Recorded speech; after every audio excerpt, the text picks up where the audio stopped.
you are a big fan of The Hobbit. So what was it like to be asked to play an elf in this film? It was quite literally a dream come true. And I don't mean that I'd been pining to play an elf, but I had dreamed about being an elf when I was a little girl. And then when Lord of the Rings came out, I was, of course, enamored with the elves. And I was like, oh man, how cool would that be? And then when I started working on Lost, I met Peter Jackson in my first year of working on Lost. We met at the Golden Globes. And he said to me that year, he said, if I had met you or if I had known about you before I did Lord of the Rings, I would have cast you as an elf. And I was like, oh, don't tell me that, because I had no idea that there was going to be this other, group of films coming along. And so when he called me to ask me to be an elf in The Hobbit, I was like, oh, this is pretty much a dream come true. That's fantastic. Yeah. Now, Tauriel is a new character for the film. How is she different from the other elves?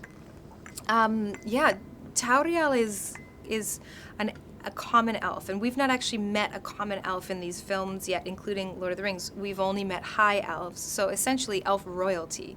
And the elf royalty are everything that you have seen the incredible women who have, and men, yes. Orlando, who have performed before me.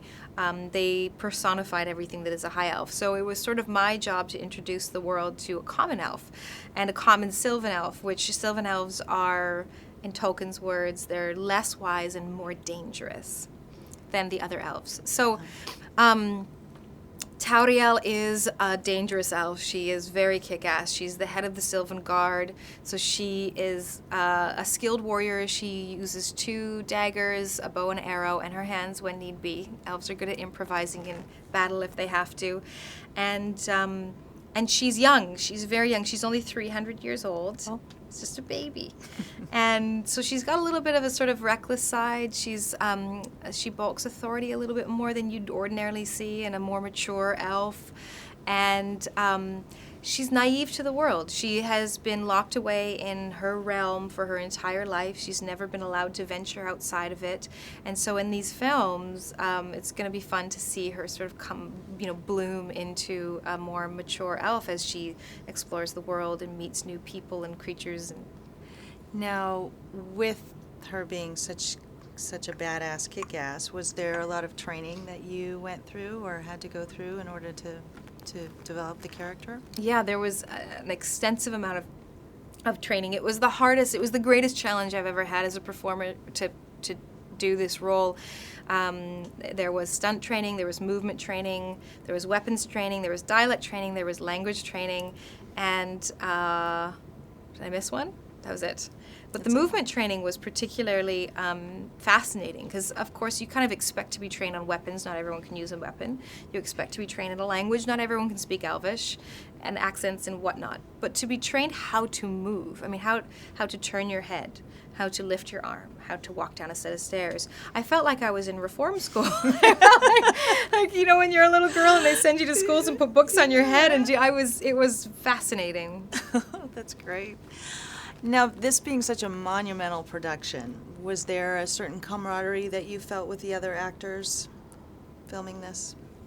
I think that's it's an interesting question for me particularly because I spent 6 years sequestered on a very small island with a cast of about 10 people that remained. So the level of intimacy that was developed over those 6 years will probably never be topped in any other job I ever do. I actually enjoy film because it's a little bit less intense, and the connection you make is beautiful, but it's a little bit more of like a burst. It's like a burst of energy, and you can feed off of each other's creative energy, and then you can move through that and keep going. And I actually really like that. The men on this film, of course, I was surrounded by men all the time. Lucky me.